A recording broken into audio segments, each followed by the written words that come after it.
अभी देख सकते हैं झारखंड की धरती पर आयुष्मान राउत पहुंच चुके हैं। अभी देख सकते हैं गुलदस्ता दे करके अभी सम्मानित किया जा रहा है। अभी देख सकते हैं किस तरीके का आदिवासी शेर आया, देखो कौन आया, आदिवासी शेर आया। भारत आदिवासी पार्टी जिंदाबाद, भारत आदिवासी पार्टी जिंदाबाद, भारत। अभी देख सकते हैं किस तरीके से स्वागत किया जा रहा है समर्थकों के द्वारा।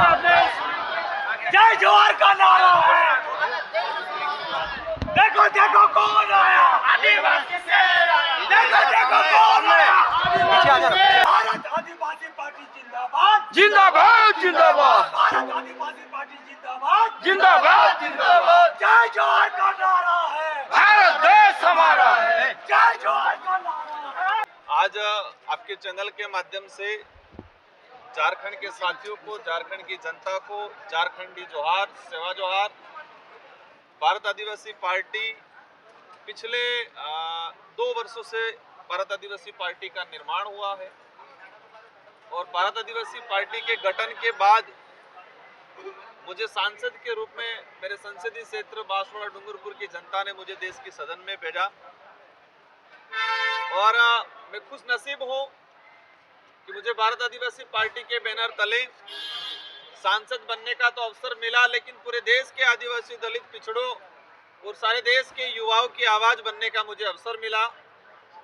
और भारत आदिवासी पार्टी राजस्थान, मध्य प्रदेश, गुजरात, महाराष्ट्र और हम लोगों ने इस बार विधानसभा चुनाव झारखंड में भी कहे कि एक छोटा प्रयोग किया था और झारखंड की जनता के लिए भी भारत आदिवासी पार्टी का आने वाले समय में एक मजबूत विकल्प के रूप में उभरेगी, क्योंकि हमारी जो विचारधारा है, कहा जाता है कि झारखंड की धरती बिरसा मुंडा के शहादत, उनके संघर्ष से पहचानी जाती है और बिरसा मुंडा जल जंगल जमीन की लड़ाई को लड़ते थे और आज देखा गया है कि जल जंगल जमीन तो आदिवासियों को बेदखल किया जा रहा है, उनसे छीना जा रहा है।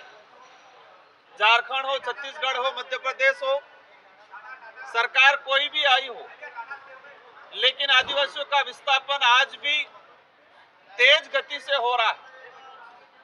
विकास के नाम पे इनको जमीनों से बेदखल किया जाता है, जंगलों से बेदखल किया जाता है। सरकार कोई भी हो, उनको प्रोटेस्ट नहीं कर पाती। ये झारखंड में कुर्मी और आदिवासी को संघर्ष चल रहा है। इस संघर्ष को हमने काफी सोशल मीडिया या टीवी चैनल और प्रिंट मीडिया के माध्यम से इसको देखा है और पिछले समय में मैं विधायक था, उस दौरान मेरा झारखंड में आना हुआ था।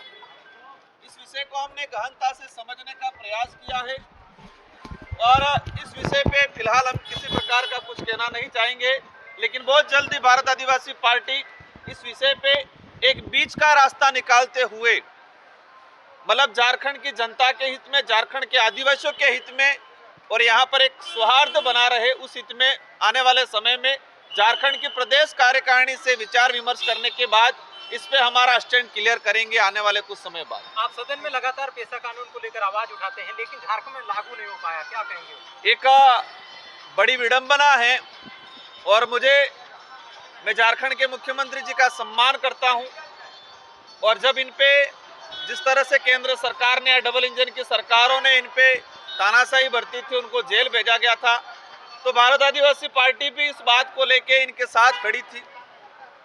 लेकिन झारखंड में पैसा एक्ट की बात करें, राजस्थान के मतलब भारत के शेड्यूल 5, शेड्यूल 6 इलाके में पैसा एक्ट इम्प्लीमेंट होना चाहिए।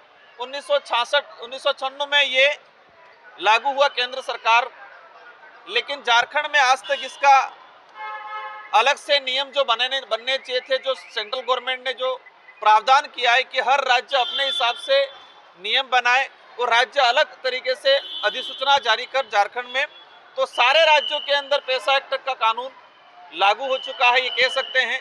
लेकिन झारखंड के अंदर अभी तक पैसा नियम नहीं बन पाए हैं, ये दुर्भाग्य की बात है।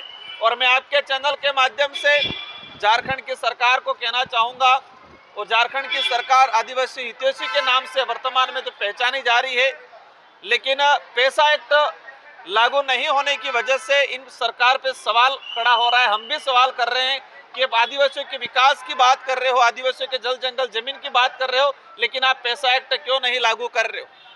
इससे आपकी कथनी और करनी में अंतर स्पष्ट दिखाई दे रहा है। तो हम अभी भी कहना चाहेंगे कि झारखंड की सरकार वर्तमान में पैसा एक्ट को यहाँ की जनता की भावना के अनुरूप और लैंड बैंक का जो इशू आया था, पिछली बीजेपी सरकार ने जो लैंड बैंक के नाम से ट्राइबलों के जो जमीन हड़पने का काम किया था, और इसी लैंड बैंक के अंगेज में वर्तमान झारखंड मुक्ति मोर्चा ने अभियान छेड़ा था, और ये इन्हीं मुद्दों के आधार पे सत्ता में आए हैं, ये सेकंड बार सत्ता में आए हैं। तो लैंड बैंक का जो मामला है और पैसा एक्ट का जो मामला है, इसको सरकार को गंभीरता से लेते हुए आदिवासी समुदाय के हित में, इस क्षेत्र की जनता के हित में अतिशीघ्र निर्णय करने की जरूरत है। अगर नहीं करती है तो भारत आदिवासी पार्टी वर्तमान सरकार है उसके खिलाफ भी मोर्चा खोलेंगे। हमारी मांग रहेगी कि आप लागू करो इसको, हमारी उनसे कोई लड़ाई नहीं है। हम इनके अगर वो सही काम करेंगे तो उनके हर सही काम में हम साथ रहेंगे। राजकुमार और हम यही कहना चाहते हैं कि भारत आदिवासी पार्टी झारखंड के आकर के एक नया उलगुलान के लिए कर रहे हैं, और आदिवासी पार्टी के सिद्धांतों को हम लोग लागू करने के लिए आए हैं, और राजकुमार राउत आए हैं तो ये बहुत पार्टी की सफलता होगी। इसके लिए संगठनिक काम करने के लिए रणनीति हम लोग बनाएंगे। चलिए देखिए, प्रेम शाही मुंडा भी यहाँ पे मौजूद है। प्रेम शाही मुंडा फिलहाल अभी ऐसी स्थिति में यहाँ पर आगमन हुआ है जब झारखंड उपचुनाव, विधानसभा उपचुनाव है घाटशिला में, और देख सकते हैं आज तमाम समर्थक उनके स्वागत के लिए आज इस भगवान बिरसा मुंडा एयरपोर्ट पर पहुंचे हुए थे। हमने वार्ता भी कर रहे हैं, हमारे साथ जुड़े रहिए।